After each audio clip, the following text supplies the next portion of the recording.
You are listening to the Done with Dieting podcast, episode number 1. Hi, I'm Elizabeth Sherman, former corporate high-tech executive turned life and weight loss coach.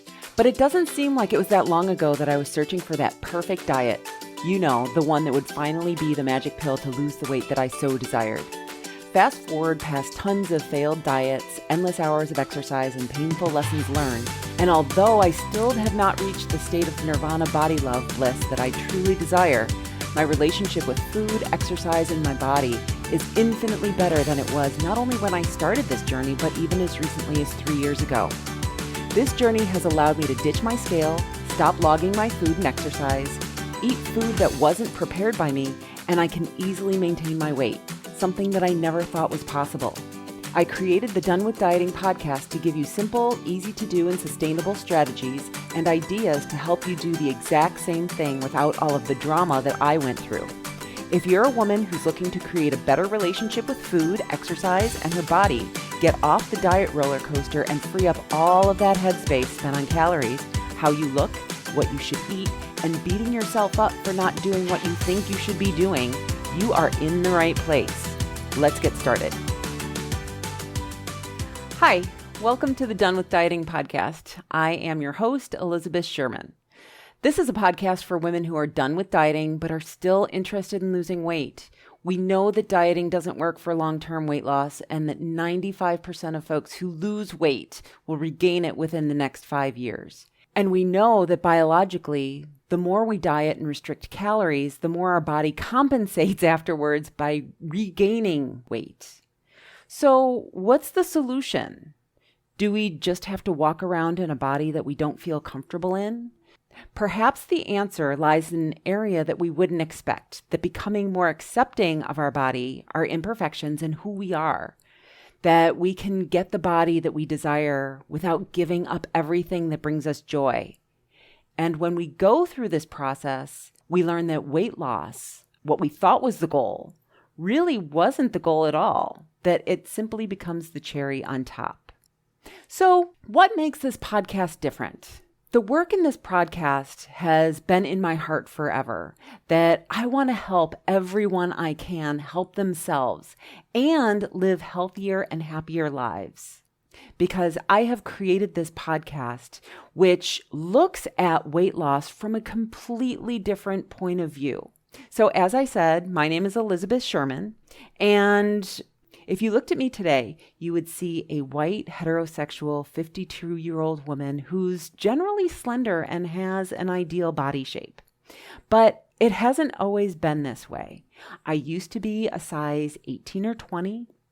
I've tried every single diet and exercise technique out there. I've done the cabbage soup diet. I've done South Beach. I've done Atkins, vegetarian. I went paleo, gluten-free. I tried running, CrossFit, spinning, high-intensity workout, interval training, just to try to control my weight. I even have 5 different certifications in personal training, nutrition, and health coaching, as well as life coaching, thinking that the more I knew, that the more information that I had, that I would suddenly become slender. And what happened is that I still struggled with my weight. I thought that if I knew everything, then I would be able to embody it. Today, I don't have any scales in my house. I don't have any food scales or weight scales.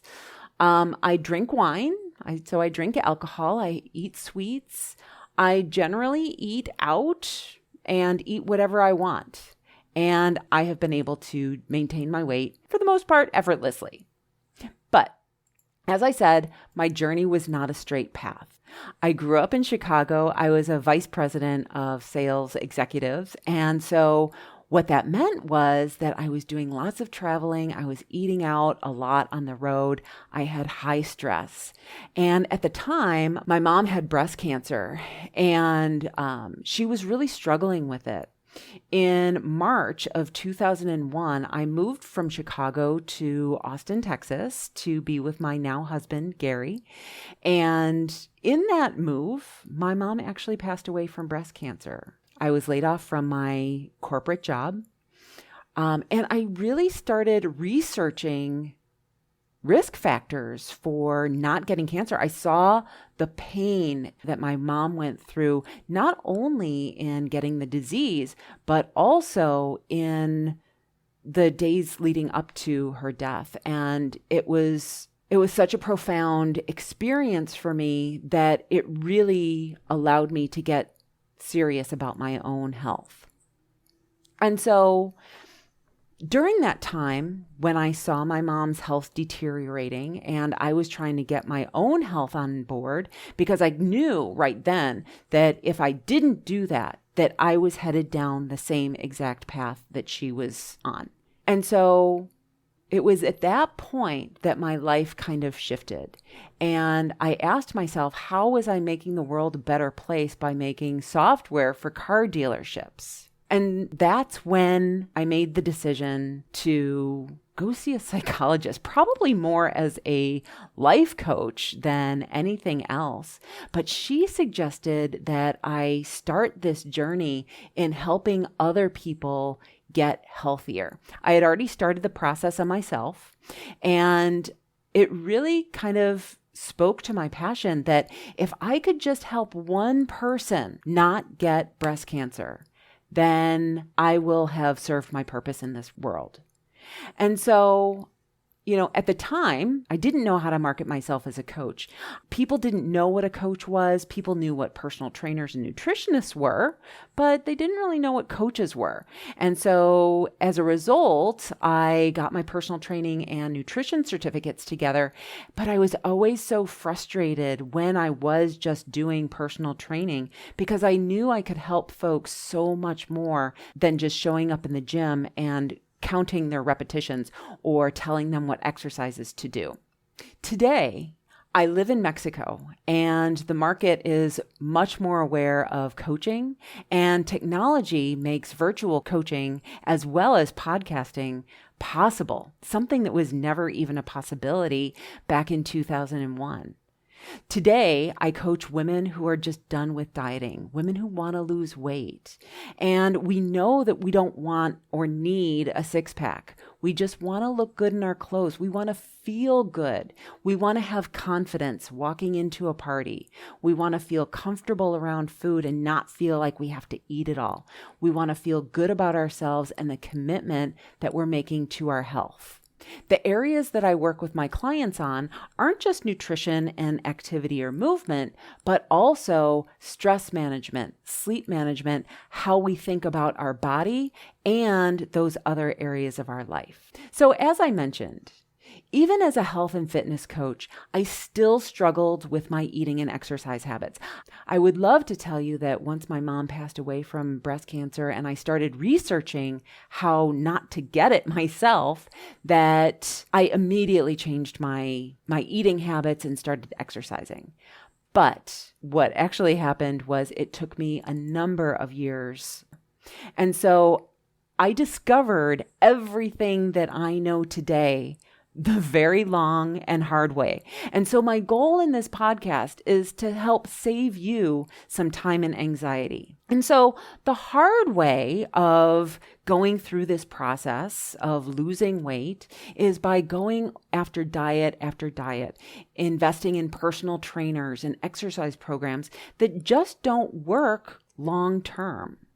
And the reason that we do things the hard way is because we've been told that diets are the way to lose weight by the women before us, by celebrities, by commercials, and those magazines that we used to read as teens and young adults that told us that we needed to eat 1,200 calories regardless of our size. It just doesn't make any sense. And so when I started losing weight on my own terms, what I found was that a lot of the information that we learned as younger women doesn't actually apply to us anymore, that they're actually myths and they don't work for us. And so I don't want to minimize what personal trainers do. And there are definitely some eating and exercise techniques that will help you achieve your goals. However, it's not the end all be all. By only eating French fries, chocolate, and pizza, Well, it might not be the healthiest diet. You might not feel great, but you can definitely have those in your diet. Can you lose weight by only eating McDonald's? Yes. Will it be easy? No. And so one of the things that we do so often is when we see someone that we haven't seen in a while and they've lost weight, we immediately ask them, what did you do to lose the weight? And so we immediately think that whatever plan they did is going to be the golden ticket for us.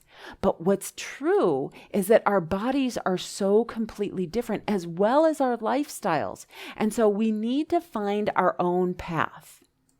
Looking for that magic pill that will finally make the difference. Things like cleanses, high-intensity interval training, keto, fasting, running, and over-exercising in order to get the weight off.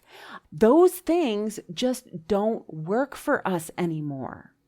And so what happens is when those things don't work, we quit after having a rough day or a rough week, and then the self-loathing kicks in and we decide, oh my God, I'm just not meant to be thin anymore. And so after doing this for over 15 years, I've discovered that there's absolutely no magic pill, that science actually does work, and that we are not an exception to the rule. We just have to figure out what's going on with our body and our brain. Knowing what to do has actually very little to do with our success, because we all know that broccoli is better for us than brownies, right? But yet we'll go for the brownies over the broccoli in a heartbeat. We also know that how we think about our bodies, food, and exercise has more of an impact on our weight than what we eat and how we exercise. And I know this because I've actually gone through this process. We can't cut corners, and if we want long-term weight loss or health, we're going to have to go through this process. And so let's talk a little bit about diets and how they work. So what happens with diets is someone else tells us what to do. They tell us what foods to eat. They tell us what foods not to eat. And those foods that we don't eat are usually the foods that we like to eat. They tell us when to eat, how to move. And what happens then is we have this set of guidelines and we do those things. We resist everything that we love, that we can no longer eat. We track our food and see how compliant we are. And what happens is that takes a ton of willpower. And willpower works until it doesn't. So what are some examples of willpower? Willpower is saying no to the brownies. Willpower is saying no to fried food or bread or pasta. So why is it that willpower doesn't work? It seems like it should, doesn't it? Well, there are a couple different reasons. One reason is something that we call decision fatigue. Now, we make decisions all day long. Things like, what should I wear? What should I eat? Who should I eat with? How do I want to handle that conflict? Things that don't even have to do with food. Should I give that person a piece of my mind? Should I tell that person off? Which way should I go to work? Those are all decisions, small little decisions that we make throughout the day.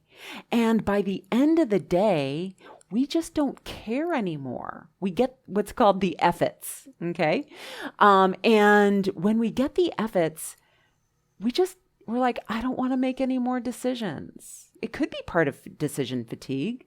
And it could be that after we've screwed up, we just give up because, I ate a cookie. Well, we may as well eat the entire quart of ice cream. But, we never do that with speeding tickets, right? We never say, I got a speeding ticket. I may as well break all the laws. So why do we do that with food? Why do we do that with our health? Something that diets and exercise programs have wrong is that they start with the emphasis on the wrong place. We start by changing our environment. So examples of environmental changes might be things like putting out your clothes the night before, right? You've heard that. Or cleaning out your pantry so that you won't be tempted by, your quote unquote junk food. Okay. Those are environmental changes. And those things work.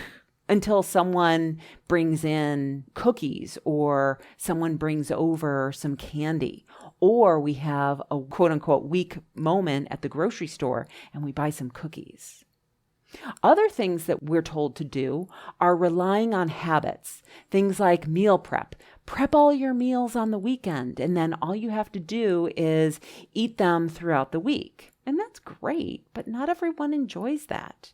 Or exercising first thing in the morning or on your way home from work. And so those are really good ideas. But what happens is when we get stressed, everything seems to fall out the window. So when we get stressed, then we generally have poor sleep, right? So we're up all night, we have, scattered sleep.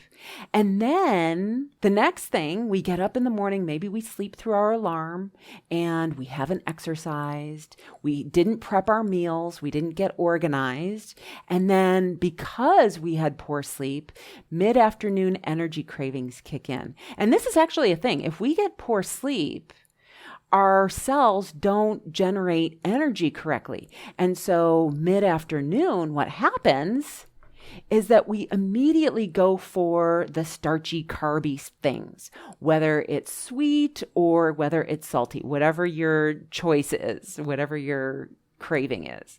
That's actually a biological thing.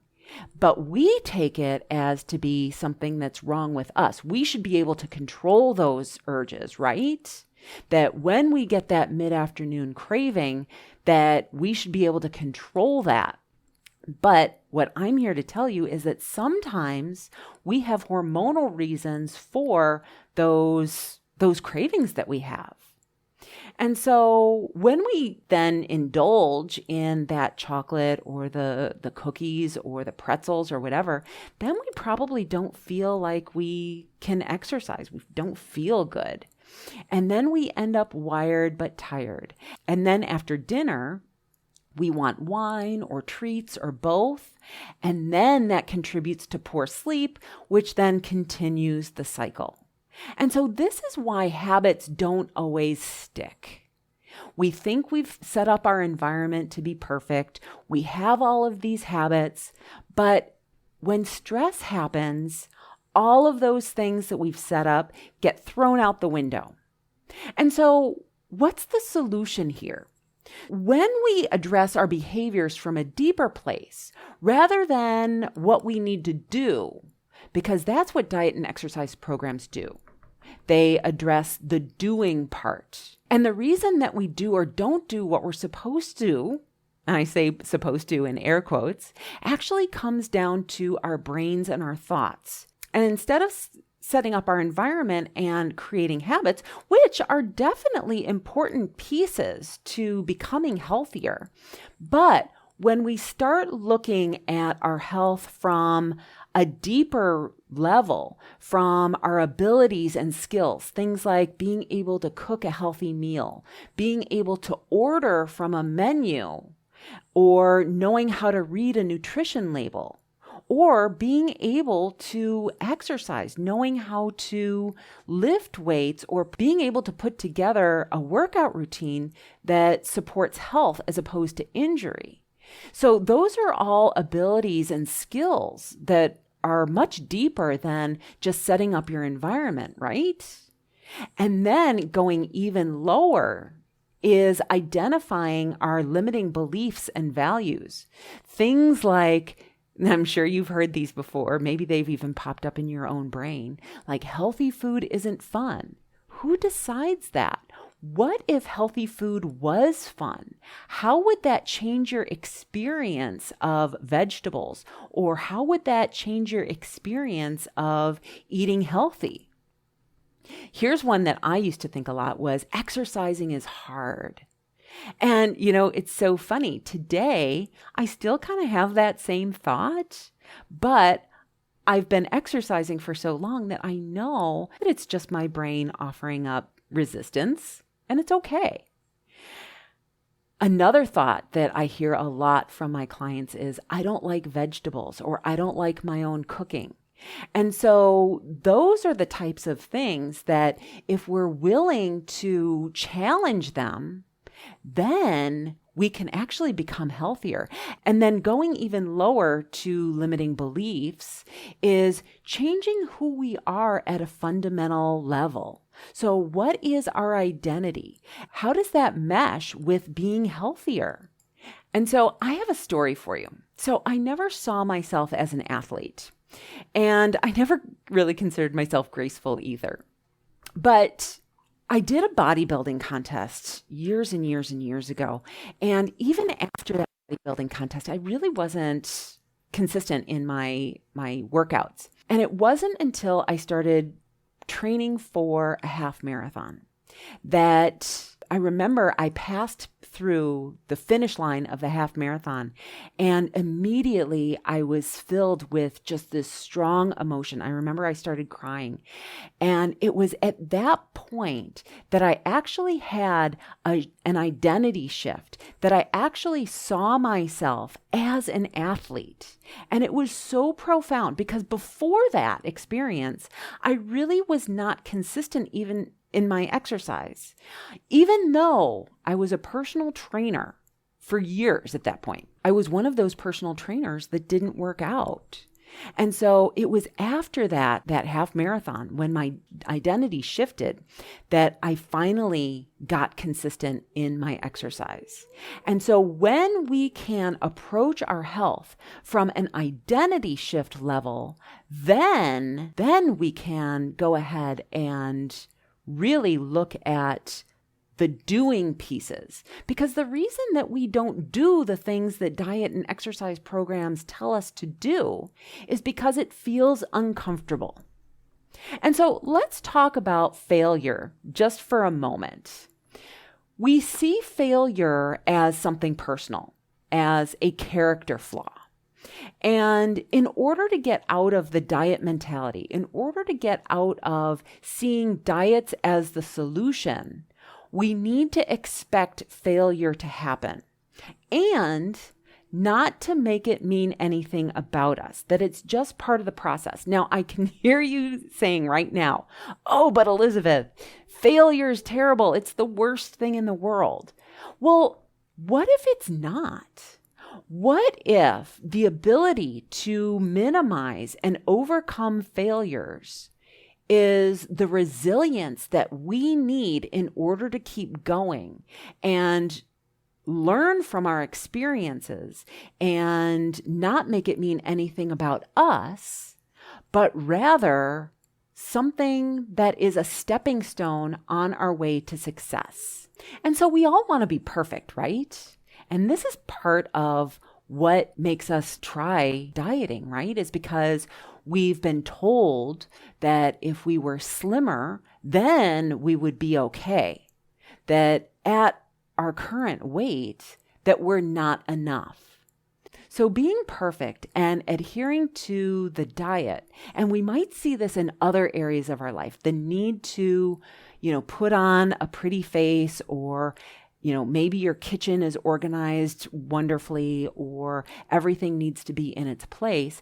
These are just ways that we try to manipulate other people into avoiding judgment of us, right?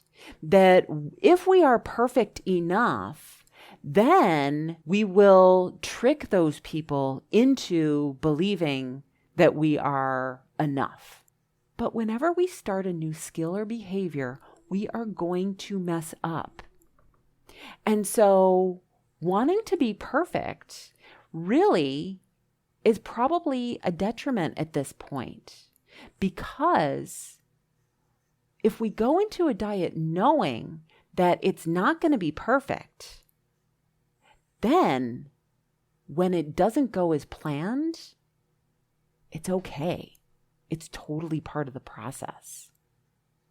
And so I want to invite you to remember learning a new skill. Maybe it's recycling, or when we learned about buying organic, or maybe you learned a new language. I'm learning Spanish right now, and so this totally applies to me. That when we learn a new behavior, We know that we are going to mess up. And even though no one likes to mess up, we feel like we should be able to do this. And when it comes to dieting, we feel like we should be able to work out 3 times a week, right? We feel like we should be able to do this because everyone else is doing it. We feel like we should be able to eat vegetables every day. We feel like we should be able to be in bed by 10 o'clock. And we feel like we should be able to have our shiz together, right? But if we're starting out very different than how we are right now, it's going to be uncomfortable and it's going to be hard. And so through this process, through this podcast, what I want to offer you is to lean into it. It's okay. It might take longer, but it will get you there. And the other thing that I really need to tell you is that self-loathing, that little voice in the back of your head that tells you, oh, now you really messed up. That is optional. That does not have to be part of the story. What I want to offer you is that failures or messing up can actually teach us something, and that this is all just a learning process. It's possible that maybe we've bitten off more than we can chew, that our expectations of our future self, the one that's going to be here tomorrow or next week or next month, that she's not as perfect as we think she's going to be, that maybe we aren't in alignment with our goals. Maybe we don't identify with this new habit. How many of us have tried to make ourselves runners when we really just don't enjoy running? And so why should we have to do that? We need to find something that we enjoy. Something else that mess ups teach us is that maybe we have a story playing in our head, one of those limiting beliefs. So what's the answer? In this podcast, what I am going to invite you to do is get really curious. I'm going to ask you to ask yourself, why is this happening? What are my beliefs around this? And are those beliefs true? And then, are there more empowering beliefs that will aid me in my goal? So these are kind of the fundamentals of what this podcast is about, really getting curious about what is happening. What can you expect from this podcast? I will be the first to tell you that I am not perfect and I am still learning. I am still learning about body positivity. I am still learning about inclusive language. I was raised in diet culture as well as you. And so it's impossible for us to have grown up in this environment without having those messages just reinforced over and over and over again. Things like, oh, those fries are fattening, or if you eat that, you're going to gain weight. Those are all thoughts that we did not choose to think. They have been implanted on us. But now that we are adults, we get to decide what beliefs we want to have. I'm going to offer you good, solid, easy to do, and sustainable nutrition advice, as well as advice around exercise, sleep management, and body image. Things that we'll talk about health, we will talk about hormones, we will talk about nutrients and how the body works. I will invite on guests that will support self-care and health. And occasionally, I plan on addressing your questions with Q&As where I will answer the questions that you pose to me on social or if you write to me through email. I would love to be able to connect with you. Through Facebook, you can reach me at facebook.com/totalhealthbyeliz. On Instagram, you can find me at eSherman68. In LinkedIn, I am Elizabeth Sherma without the N. Or you can visit my website at www.elizabethsherman.com and find all of the links to my social media there, or email me from the website. Thanks for listening.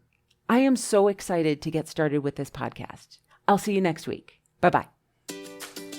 Hey, thanks for listening. If the show resonates with you and you have a friend, mother, sister, or anyone else who you think would benefit, I'd love for you to share the podcast with them. You can leave me a rating and review in Apple Podcasts, which helps me create an amazing experience for you. And it helps other women who are done with dieting and want to get off the diet roller coaster to find it as well. See you next week.